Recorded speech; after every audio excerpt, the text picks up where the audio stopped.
Welcome back. It's me, Teacher Gail with God Heals to Her Ministries. Thank you so much for taking time out of your day to spend some time with me. Today we are going to read a little bit in the book of Judges. We're going to start at Judges chapter 6, verse 1, go down to 4, and then we're going to skip down just a little bit to verse 11, and we're going to read a little bit further to verse, I want to say, here is what's going on. I want to give you a little backdrop before we dive into God's word. Everybody knows that when the cat's away, the mice will play. In other words, when there is no leadership, then those who should be led go haywire. Let me give you a prime example, and this is why it's extremely important, parents, for you to teach and train your children the way that they should go while they are under your roof. Don't try to hold them hostage as slaves. Allow them to go out, make mistakes, come back, and then you talk them through it. So that when they get out into the world, they can think logically. And though you're not in their ear talking them through it, they remember what you've said. Here's the thing though. If you are not in constant communication with those children, they could slide by the wayside. So you want to stay in touch. In the book of Judges, we are in a season where Joshua is long dead, Moses is long dead, and the leaders that God sends are called judges. These are the people that God uses to get his word through to his people. But then there were times, though, in the season of Judges where there was a lull period and no judge was chosen for a season. And that is when things went haywire. Let me give you an example of how that looks in real life. In real life, if you have a tight leash on your child and you keep them stuck in the house and you don't allow them to go out and experience anything, when they get out and there is no leadership and you are not there to tell them what not to do, then they make vital, critical mistakes. There was a girl that went to school with me when I was in college. She was much younger, and her parents were really strict and did not allow her to go out and do anything. So when she got to college, it was like a free-for-all. She was so wild. She was sleeping with all of these guys, trying to find love and attention, and was doing it all wrong. One day I tried to talk to her, but I wasn't that mother. I wasn't that father talking to her. So it may have gone in one ear and out of the other. And I said, you don't have to do that. You don't have to. You don't just sleep around like that. I said, not only is it nasty, but it's dangerous. Your body is something that's sacred, and you got to take care of it. It didn't sink in. The next thing we know, she had gotten pregnant, and her parents were coming to take her away. And when I say I cried like a baby, because not only was she a close friend, but she was a confidant. And I was distraught. I was so hurt. So here the children of Israel have no leader. They don't have a mother figure. And they were used to those judges telling them exactly what to do, holding a tight leash on them, allowing God to speak through those judges. And at that particular time, they didn't have personal relationships with God. So when that leader or that judge was not there, then they began to worship other gods, do things that they should not have done. They began to worship the Baals and the Asherahs. And that, guys, is a worship with your body. You see, the Baal was a god of reproduction or something, and then the Asherah was a goddess of fertility. So in order to worship the two, then they would have sex, and they would use their bodies and sexual orgies or whatever they did to worship these false gods. And it was abhorring to God. It was so evil, because not only had you turned away from God, but you were worshiping something that was not even real.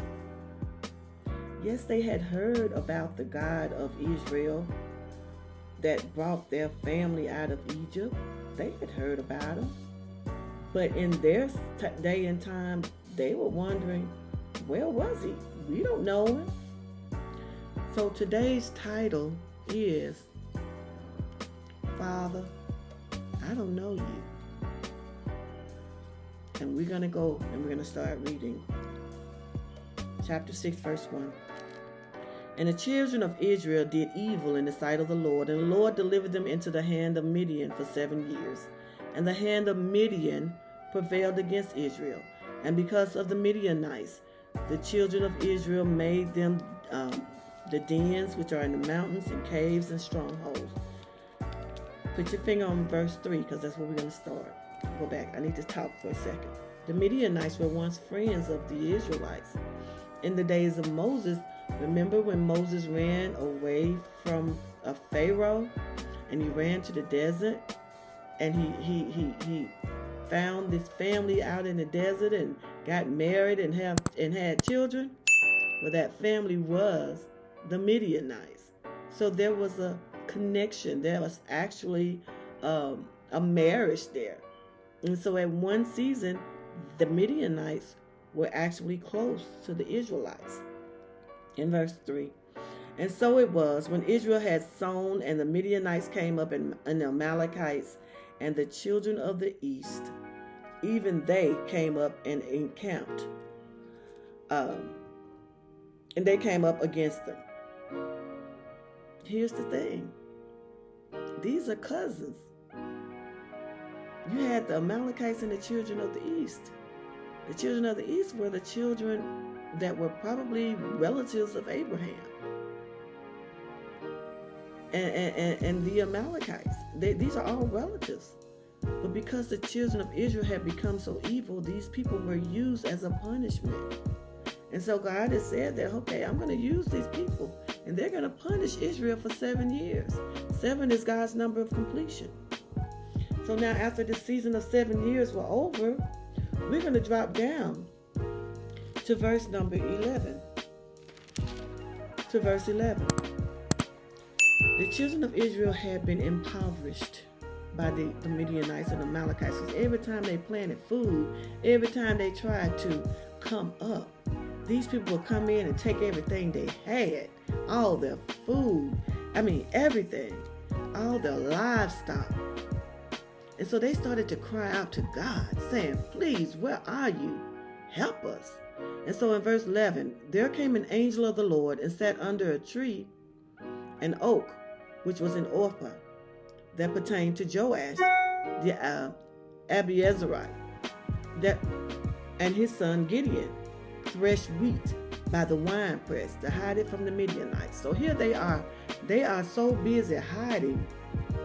They are taking their food to thresh it near the winepress, because that's not where these enemies are going to look for food. You see, the winepress is where wine is made. It's not where people go and thresh their wheat. But for fear of their food being taken, they stepped out of place. They went to a different place. See, sometimes in your life, when you are being hurt and you are being mistreated and you are being disappointed and disrespected, sometimes it pushes you out of place, out of where you should be. So here Gideon is in a wine press where grapes are supposed to be pressed down into wine, trying to thresh his wheat out of place. And verse 12 says, and the angel of the Lord appeared unto him and said unto him, the Lord is with thee, thou mighty man of valor. So here this angel coming to him, speaking those things that be not as though they were. He's telling him, you are a mighty man of valor.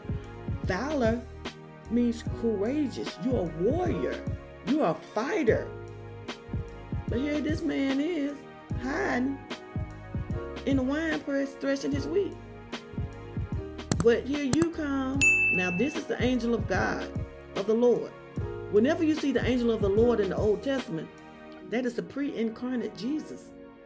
So here Jesus is, before he came to earth in the Old Testament, telling Gideon, you're a mighty man of valor. But see, Jesus could see the future. Gideon couldn't. All Gideon saw was the pain that he was dealing with. All the torture these people putting me through. I'm scared and I'm running and I'm hiding and you calling me courageous. In verse 13, and Gideon said unto him, O my Lord, if the Lord be with us, why then is all of this befalling us? And where be all his miracles, which our fathers told us of, saying, did not the Lord bring us up from Egypt? But now the Lord has forsaken us, and he has delivered us into the hand of the Midianites. You see, Lord, I don't know you. See, my family's been talking to me about a God that's supposed to exist, that's supposed to do so much for you. But if that's the case, why am I going through all this? Why is these people taking my food and we don't have anything to eat and impoverishing us and beating us and mistreating us? Where is he? Where is this one that's supposed to have done all these miracles for my ancestors? And I'm here in all of this pain. Where is God? And we're dealing with this COVID-19 and all of its variants. Where is God? And the monkeypox is trying to take over. You know, the numbers have increased drastically. But we know from our family that God is somewhere out there, but he's got to be seeing all this. Where is he? And why is he allowing this to happen? This is where Gideon is. You may have been there.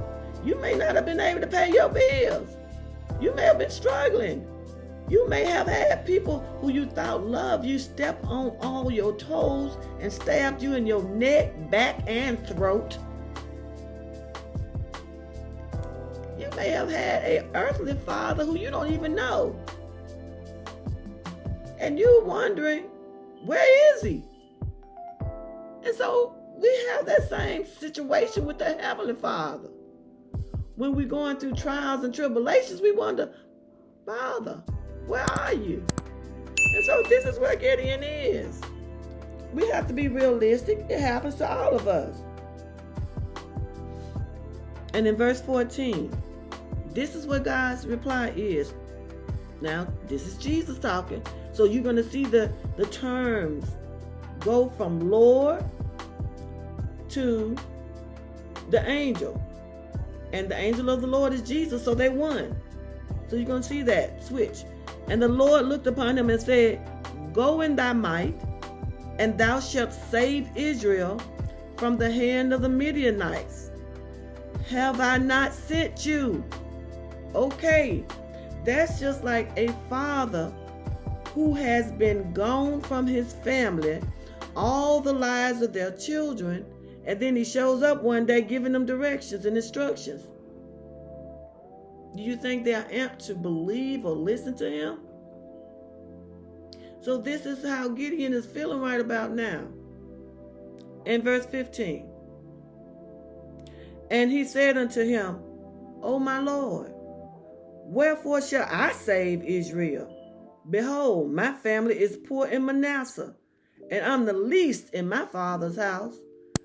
You see what you got to understand? This is where Gideon is. And this is where we are often are. Who am I? I don't know you. And I don't know how I'm going to save these people because I'm scared. I'm running right now trying to thresh my wheat in a wine press. Who am I? That's what Moses said. Lord, who am I to go save these children, Israel?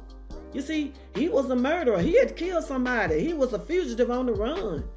He was like, I'm slow at speech. In other words, he stutters. He's coming up with all of these excuses not to do what God wanted him to do. So this is the same thing that Gideon has done. But there are 3 things that's needed to build any relationship. So God knows my people have left me. They don't really know me because they have not had any experiences with me. So I'm going to have to build this relationship. So the first thing that you need to build a relationship is time. You got to spend time in any relationship to build it. You can't have these microwave, go out one night, sleep together on the same night and think it's going to be a worthwhile relationship that's going to be everlasting. Quality work depends on quality time. I love my husband's cooking. I can actually say he can cook a lot better than me. Why? Because he takes the time to make quality dishes. And I'm like, I need to hurry up and get through because I got something else to do. So his meals are so much better than mine. And in any relationship, we need to be able to depend on whoever that is we're in a relationship with. So once you put in that time, that builds trust. You don't trust that microwave dinner as much as you would one that somebody has slaved in the kitchen over for hours. You can't. It's not the same quality. These relationships, people, okay, can't run out there, jump in the bed with the first person and think, okay, they got good sex and it's going to be worthwhile. No, because that good sex they had with you could probably be just as good with somebody else. You can't take a child, even if you're in a divorce situation and you both have children and you're sharing this parenthood, and you can't take this child every other weekend and decide when you need a weekend for yourself, or during this time that you need your child, leave that child sitting there waiting on you to come pick him up. That kills trust and dependability. You kill 2 birds with 1 stone. But it happens. Now God is having to do this with Gideon. So Gideon is asking God for signs. He said, God, I need to know that I can trust you. I need to be able to depend on you. So he asked him, he said, okay, this is what I want to do. He said, I'm going to put out a piece of wool. He said, tomorrow, I'm going to put it out on the grass. Tomorrow when I come out, let all the dew that falls fall only on the piece of wool and let the grass be dry. So he comes out the next day. The grass is dry. He squeezes out the wool and it's wool. He got a cup of water. So the dew is falling only on the wool. Only God can do that. Only God can direct raindrop or dew to just fall into one spot. Only God can solve that problem that you run into people about. Only God can solve that issue that psychiatrists are trying to help you through and psychologists are trying to talk to you about. And then it still wasn't quite enough because Gideon goes back and he says, okay, he did that. Let me try the opposite. He said, God, I'm going to put a piece of wool out there on the grass. He said, but this time let the wool be dry and let the grass be wet. So he goes out the next morning and the wool was dry. But all around it, all the grass was wet and soaked. Only God can direct your life. He can do it. Ask him if you need him to show you something. I needed him to show me whether or not he wanted me to do these videos. And he did it loud and clear, but I was still afraid. I still took time. I claimed I was researching, but God knew I've been in this Bible all my life. She need to stop playing. And so I had to get up and do what he told me to do. May not have that many views right now, but I know I gave it to him, so I have to let go and let God. In your life, whatever that thing is that's bothering you, that's troubling you, whether it's financial issues, whether it's relationships, whatever it is, know that you have a God who is a father. You may not know him yet, but you can get to know him. You may not have seen his work in your life. Ask, and you shall receive. Seek, and you shall find. Knock, and the door will be open to you. This is Teacher Gail from God Heals the Hurt Ministries. Thank you so much for joining me. If you have not hit that subscribe button, hit it. Hit that notification bell. Tell me what you think I need to do to enhance these videos. Constructive criticism now, not destructive. Don't beat me in the head. If you do, it's okay. I can handle it. Thank you for joining me. I'll see you in the next video.